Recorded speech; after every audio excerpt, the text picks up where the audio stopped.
सन 2009 में मेरे ऑफिस पर केस के सिलसिले में एक नवयुवान मुझे मिलने आया था।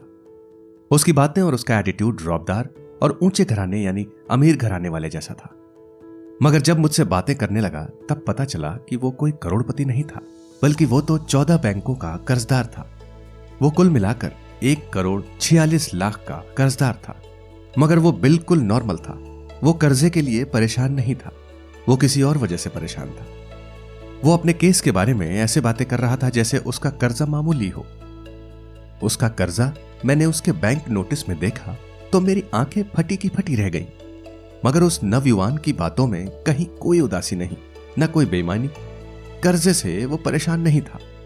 No negativity, only positivity. मैं मनोमन खुश हो रहा था क्योंकि मेरे पास उसके एक साथ 14 केस लड़ने के लिए आने वाले थे। मगर वो केस लड़ने नहीं आया था, वो तो कोर्ट कचहरी से दूर रहना चाहता था। वो चाहता था कि कैसे भी कर्जा चुकाने के लिए अदालत से पर्याप्त समय मिल जाए। वो सिर्फ 14 बैंकों के रिकवरी एजेंट्स की धमकियों से परेशान था। एक नहीं 14 बैंक्स थे। जब भी मोबाइल में कॉल आता था, बैंक रिकवरी एजेंट्स के ही कॉल आते थे। हर बार एक ही जवाब देकर वो थक चुका था। अभी नहीं, 1 साल बाद कर्जा चुका दूंगा, यही बात करता था। मगर कोई उसकी सुनता ही नहीं था। वो लोग गाली गलौज पर उतर आते थे। नीयत उसकी बिल्कुल साफ थी। नेक दिल, ईमानदार और खुददार भी था। नो बकवास, सीधी बात करना उसका उसूल था। लेकिन अभी वो कठिन समय के दौर से गुजर रहा था। उस लड़ायक योद्धा की बातें सुनकर मुझे उस पर मान हुआ। सम्मान के साथ मैंने उसकी पूरी बातें सुनी। मैंने कहा, भाई साहब, आप 14 बैंकों के कर्जदार हो, फिर भी तुम डरे नहीं, कर्जे उतारना चाहते हो। मैं आपकी ईमानदारी और दिलेरी की कद्र करता हूं, लेकिन ये कर्जा आप कैसे उतारोगे? ये कोई मामूली अमाउंट तो है नहीं। 1,46,00,000 बहुत बड़ी रकम है। वो पूरी ईमानदारी और खुददारी से बोला, वकील साहब, तुम कुछ भी करके मुझे अदालत से 1 साल का वक्त दिलवा दो। बस मैं ये कैसे भी करके सारे बैंकों के कर्जे उतार दूंगा। मुझे सिर्फ 1 साल का वक्त चाहिए। वकील साहब, क्या आप मुझे अदालत से 1 साल का वक्त दिलवा सकते हो? उस खुददार, ईमानदार और जोशीले इंसान की कद्र करते हुए मैंने कहा, दोस्त, 1 साल का वक्त तो मिल सकता है, मगर अदालत में तुम्हें लिखित स्टेटमेंट देना होगा। और हां, याद रखना, अगर नहीं हुआ तो ना कोई तारीख, ना कोई सुनवाई, सीधा फैसला होगा। सीधे जेल के अंदर ठूंस दिए जाओगे बरखुरदार। वो कुछ नहीं बोला। उसके चेहरे पर ना कोई डर था और ना ही कोई परेशानी। फिर मैंने उससे पूछा कि ये 14 बैंकों के कुल मिलाकर 1,46,00,000 सिर्फ 1 साल में कैसे और कहां से लाओगे? तुम अभी क्या कर रहे हो? आमदनी क्या है तुम्हारी? उसका जवाब सुनकर मैं चौंक गया।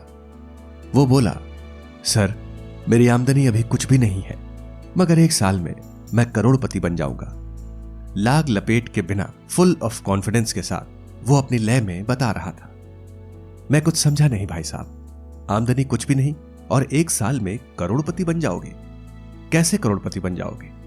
क्या आपको कोई अलादीन का चिराग मिल गया है? उसके चेहरे पर पहली बार मुस्कुराहट आई और मुस्कुराते हुए बोला, सर, बस ऐसा ही कुछ समझ लो। उसके बाद अदालत से पर्याप्त समय की अवधि मिल गई। वो बहुत खुश हो गया। मुस्कुराते हुए मेरा धन्यवाद करते हुए चला गया। 1 साल की अवधि खत्म होने के लिए आखिरी 2 दिन बचे थे। ऑफिस में शाम को एक पोस्ट आया। उस कवर को देखा। मुझे इंटरनेशनल सेल्स मार्केटिंग कंपनी से सेमिनार अटेंड करने के लिए इनविटेशन कार्ड आया था। कंपनी की तरफ से मुझे खास सेमिनार में हाजिर होने को कहा गया था। आज मैं वो सेमिनार अटेंड करने शहर के सबसे बड़े शिवम हॉल में आया था। हजारों लोगों की भीड़ थी। हॉल लोगों से खचाखच भरा हुआ था। आगे की लाइन में शहर के बैंक अधिकारियों को आमंत्रित किया था। वहां पर मुझे भी आमंत्रित किया गया। स्टेज पर से पर्दा उठा।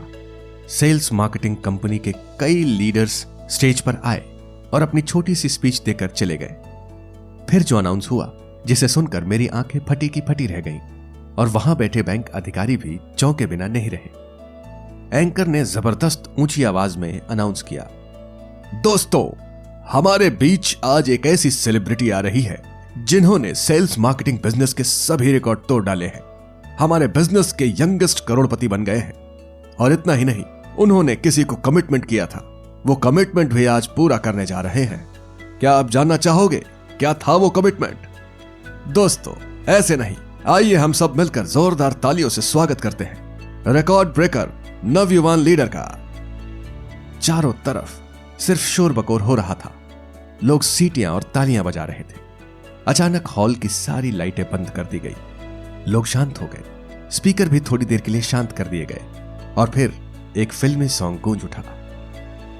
फिर स्टेज की लाइट धीरे धीरे ऑन होती चली गई और वहां वो नया तरोताजा हैंडसम सूट बूट में नौजवान हाथ में माइक लेकर स्टेज के बीचों बीच खड़ा था।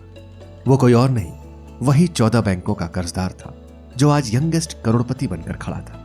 और फिर पूरे जोश, जुनून और फुल ऑफ कॉन्फिडेंस के साथ वो पहला शब्द बोला, जय हो, जय जय जय जय जय हो। दोस्तों, पहले आपकी जय हो, फिर मेरी जय हो और हम सब की जय हो। इसलिए हम सब पूरी एनर्जी के साथ दिल से कहेंगे जय हो। दोस्तों, इस सच्ची कहानी से हमें यह सीख मिलती है कि आए दिन कई लोग 5-5 हजार के लिए आपघात करके मर जाते हैं या फिर किसी को मार देते हैं, अपनी और अपने परिवार की जिंदगी खत्म कर देते हैं। लेकिन हर समस्या का समाधान होता ही है।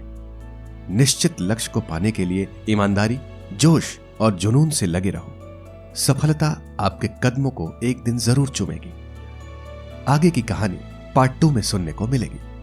सिर्फ एक साल में 1,46,00,000 कैसे कमाए और वो आज कितना कमाते हैं, ये जानने के लिए बस थोड़ा सा इंतजार करना होगा। दोस्तों, ये कहानी आपको कैसी लगी कमेंट बॉक्स में बताइए। कहानी अच्छी लगी हो तो इस वीडियो को लाइक, शेयर एंड सब्सक्राइब जरूर करें।